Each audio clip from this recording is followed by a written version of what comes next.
essa tradição. Nós estamos falando de tradição. Tradição é bom, e uma delas é a família.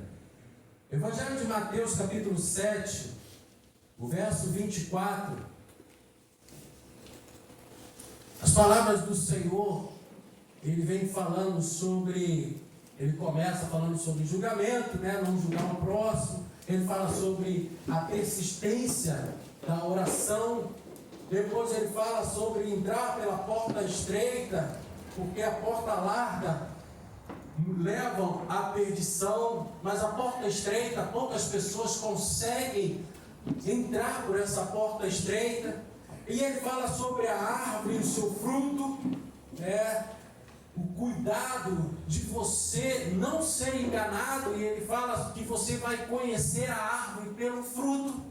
E ele vai finalizando este capítulo 7, no verso 24, falando sobre a pessoa prudente, a pessoa insensata, a pessoa sábia, a pessoa nércia, aquela que vai agir com loucura. E ele fala sobre construir a casa sobre uma rocha, e aquele que é insensato, aquele que é louco, que constrói sua casa sobre uma areia. Ele fala sobre família aqui. Portanto, quem ouve estas minhas palavras e as pratica é como um homem prudente, que construiu a sua casa sobre a rocha. Verso 25, caiu a chuva, transbordaram os rios, sopraram os ventos e deram contra aquela casa. E ela não caiu, porque tinha seus alicerces na rocha. Verso 26, mas quem ouve estas minhas palavras e não as pratica, é como um insensato que construiu a sua casa sobre a areia. Caiu a chuva, transbordaram os rios, sopraram os ventos e deram contra aquela casa. E ela caiu. Foi grande a sua queda. Louvado seja o nome do Senhor. Que Deus nos abençoe na ministração dessa palavra, em nome de Jesus. Podem se sentar. Estamos vivendo, irmãos, uma era de perigo que eu diria inimagináveis. E inimagináveis é palavra difícil, né? E 10 anos atrás a gente jamais imaginaríamos que hoje nós poderíamos viver o perigo que nós vivemos.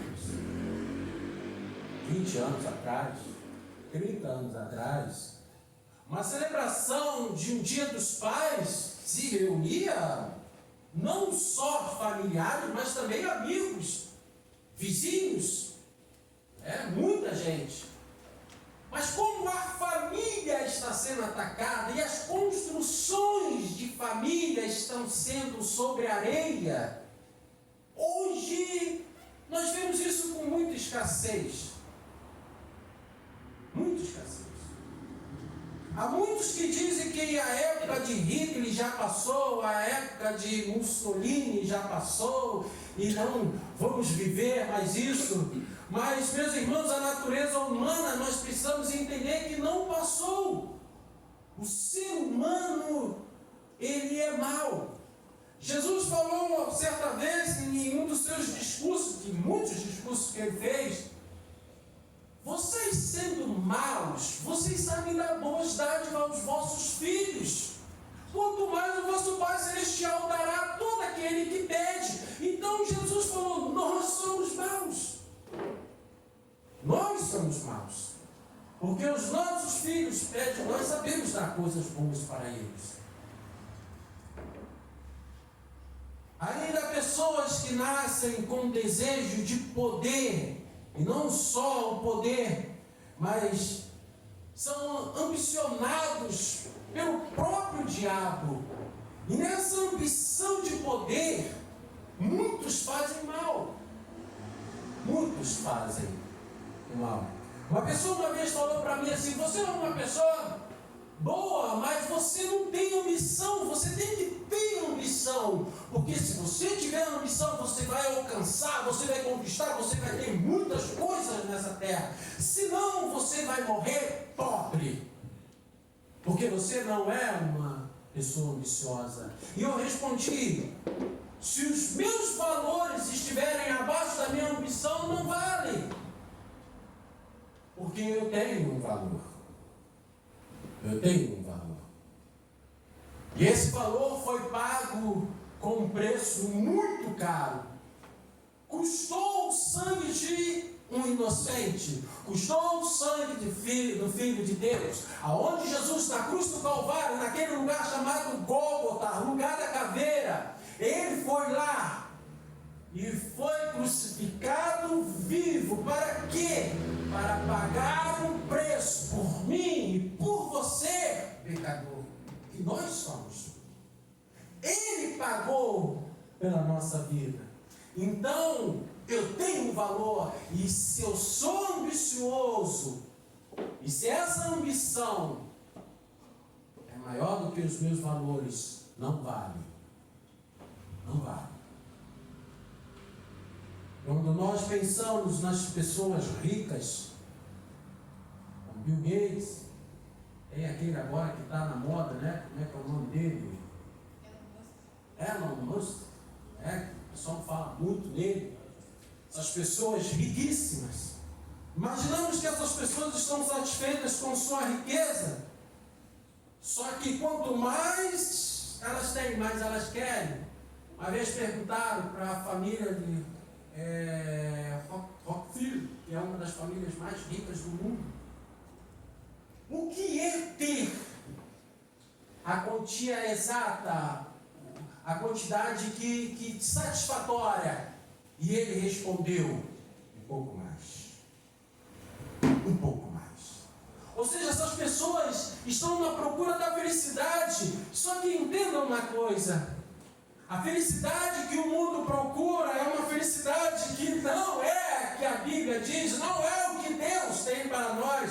Porque o que o mundo tem é alegria. Alegria é momentânea. Alegria é quando você pega uma garrafa de qualquer bebida que seja e você começa a ingerir, você sente, começa de uma hora para outra, começa a rir. Começa a rir e é confundido com felicidade. Não, foi uma alegria que te proporcionou aquela bebida. Foi uma alegria que te proporcionou aquela droga, que você ri de tudo. Eu passo constantemente ali em São Paulo pela aquela área ali que ficam muito viciados, primeiro nome, Cracolândia. Muitos veem pela televisão, eu vejo pessoalmente. É triste isso. É triste você ver. E a sociedade não sabe mais o que fazer. A polícia cercando, tentando controlar, porque eles entram num trânsito, vai lá e catam o celular, eles não sabem mais o que estão fazendo. Então é cercado, fica viaturas da polícia o tempo todo tentando controlar o incontrolável. A área da assistência social, ninguém mais sabe o que fazer. E eles ficam ali buscando uma felicidade que não é felicidade. A verdadeira felicidade não está por trás de bebidas, de álcool, seja o que for. A Bíblia nos mostra em Salmos, no capítulo 1, o que é uma pessoa ser feliz. Salmos, capítulo 1. Pode botar para mim, por gentileza. A palavra do Senhor fala sobre felicidade. Como é feliz aquele que não segue o conselho dos ímpios, não imita a conduta dos pecadores, e nem se assenta na roda dos zombadores. Ele está falando, o conceito de felicidade é diferente da alegria que o mundo proporciona numa noite de sexta-feira. Gosto muito de ouvir o professor, fica muito aí nas redes sociais, esqueci agora o nome dele, professor Clóvis. E ele fala sobre uma sociedade que se alegra por uma sexta-feira. Ele fala, não, uma sexta-feira, sextou. que pessoa infeliz, ele fala. Porque ele trabalha de segunda a sexta infeliz, atrás de uma alegria de uma sexta-feira. Quando chega a sexta-feira, que felicidade, sextou. Uma sexta-feira. E ele pensa, segunda, terça, quarta, quinta, anulada. Um dia, uma pessoa infeliz. E ele diz que dá a alma dele com uma alegria, como se ele não desejasse que aquele momento acabasse, porque ele é feliz no que ele faz. Ele fala que quando ele começa a dar a alma dele, que ele vê os seus alunos naquela universidade, ele fala que há um gozo na alma dele, uma satisfação, porque ele é feliz no que ele faz. E nós precisamos ser felizes naquilo que nós fazemos. Eu sou feliz naquilo que eu faço. Há um prazer. Você tem que ser feliz naquilo que você faz. Se você é uma faxineira,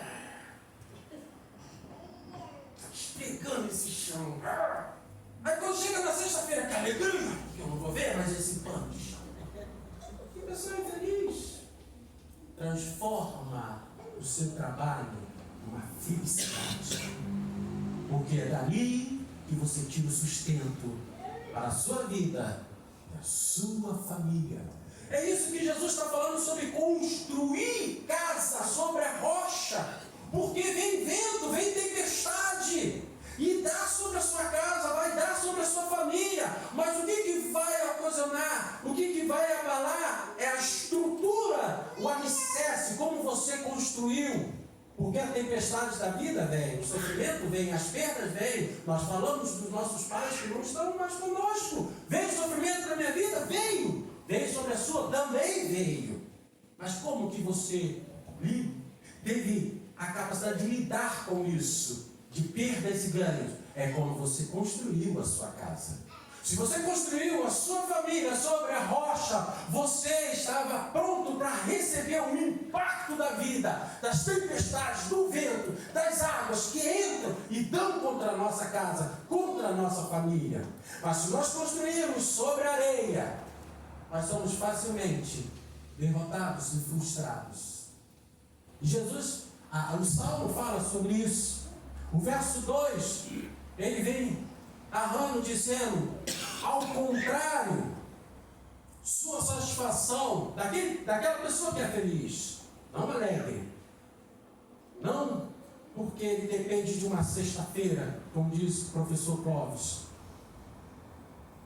A sua satisfação está na lei do Senhor, e nessa lei medita dia e noite. E ele faz uma comparação, ele é como uma árvore plantada junto ao ribeiro, que dá fruto no tempo certo, e as folhas não murcham. Agora, aquele que não tem essa satisfação, que depende de uma sexta-feira, ele é como uma palha que o vento dispersa. Se eu não me engano, acho que é Zeca Pagodinho, não sei, que canta falando, deixa a vida me levar. Zeca Pagodinho falou quem é da sexta-feira. Deixa a vida me levar, vida leva, e fica vivendo assim como uma folha seca que o vento leva. Deixa a vida me levar. Uhul, uhul.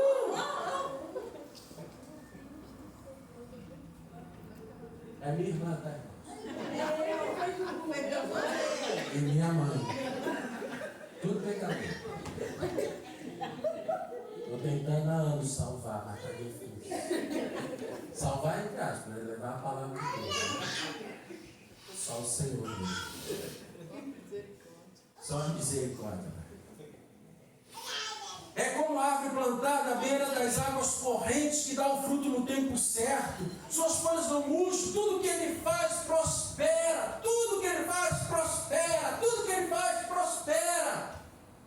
Uma pessoa que vive debaixo das leis do Senhor, até na desgraça, irmãos, há um gozo do Espírito Santo sobre a vida dessa pessoa. Paulo escreve aos Romanos dizendo que todas as coisas cooperam para o bem daqueles que amam e servem ao Senhor. Não é para todos, irmãos.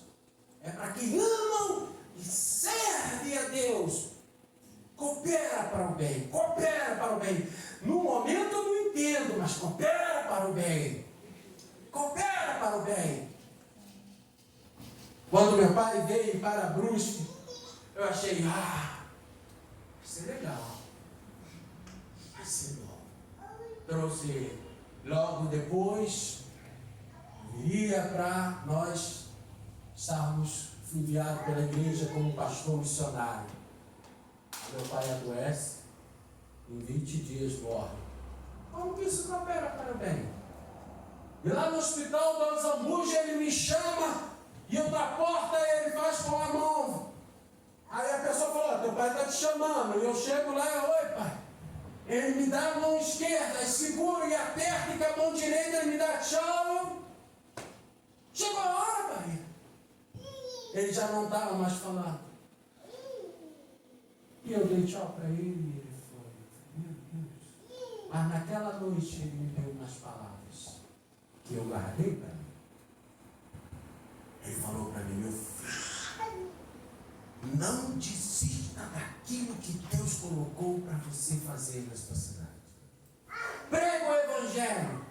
E naquela noite ele não estava bem, eu tinha um convite para ir pregar na igreja do Evangelho Quadrangular, bem próximo aqui do Arque da Figueira. E eu falei, pai, eu vou ligar para o pastor lá e falar que eu não vou, eu vou ficar com o senhor aqui. Ele, não faça isso. Dá uma alegria para o seu pai? Vai.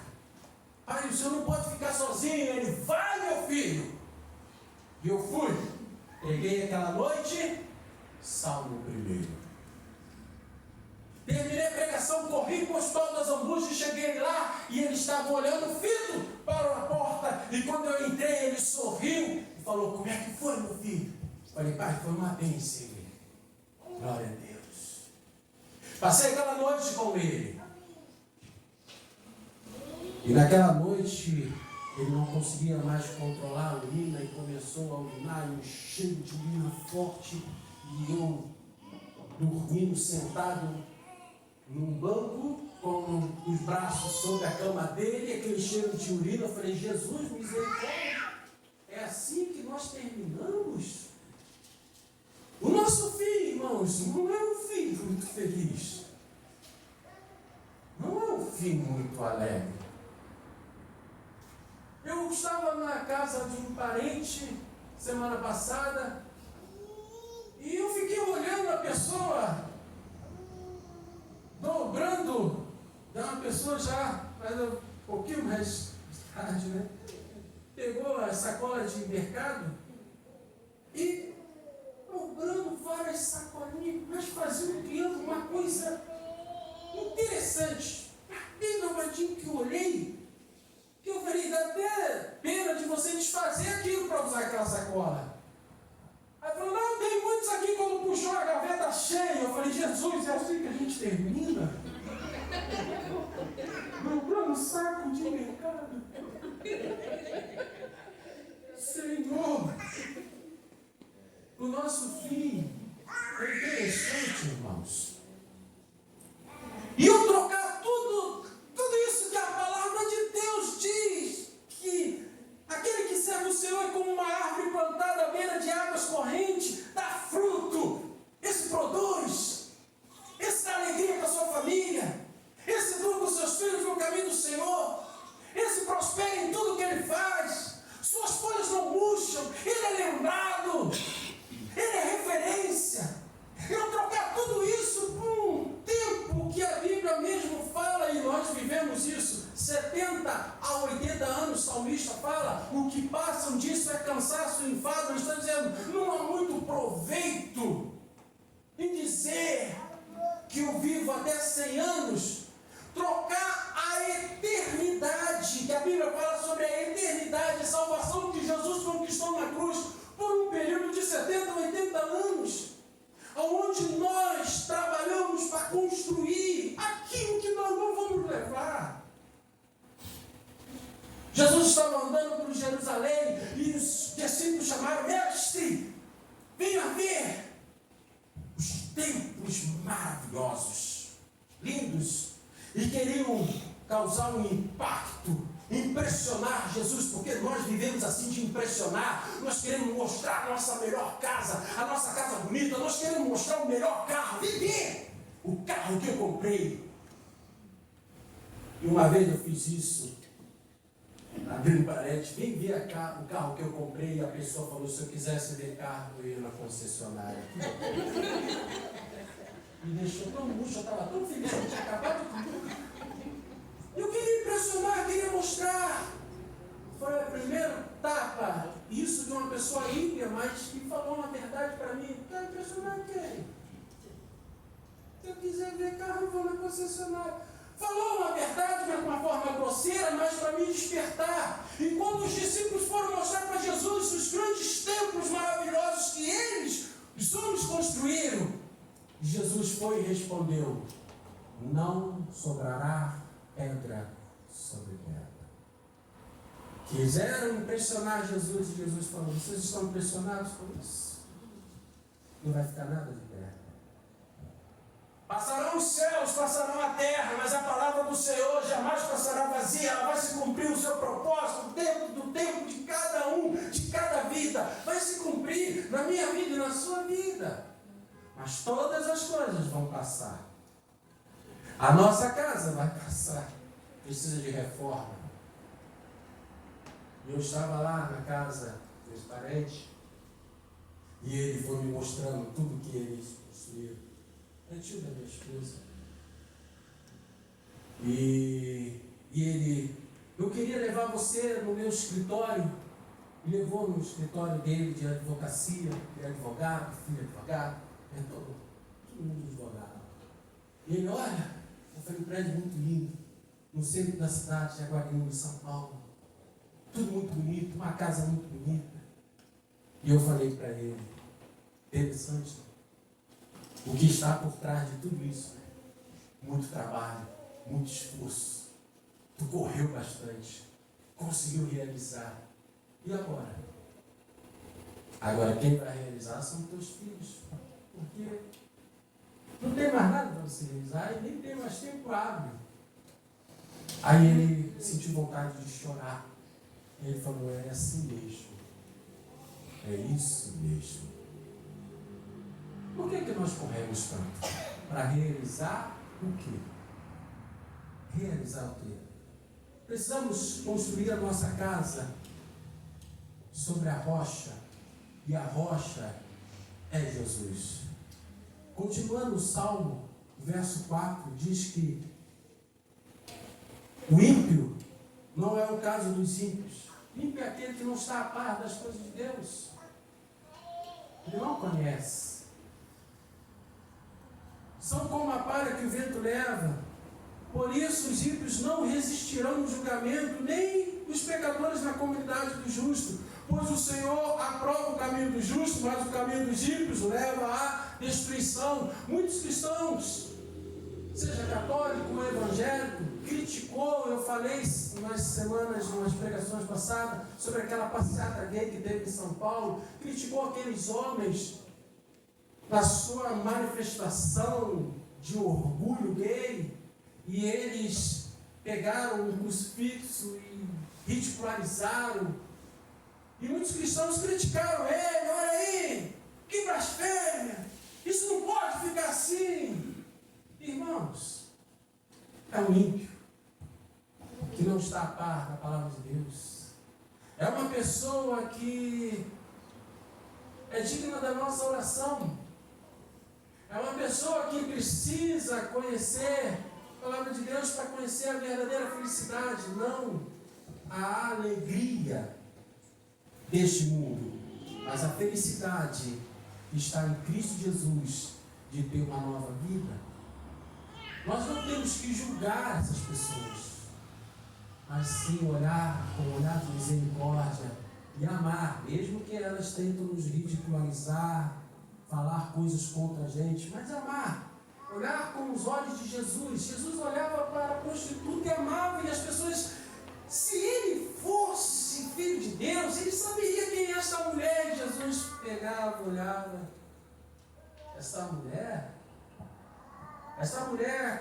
quando eu cheguei aqui, ninguém lavou meus pés, mas ela lava com suas lágrimas e enxuga com seus cabelos.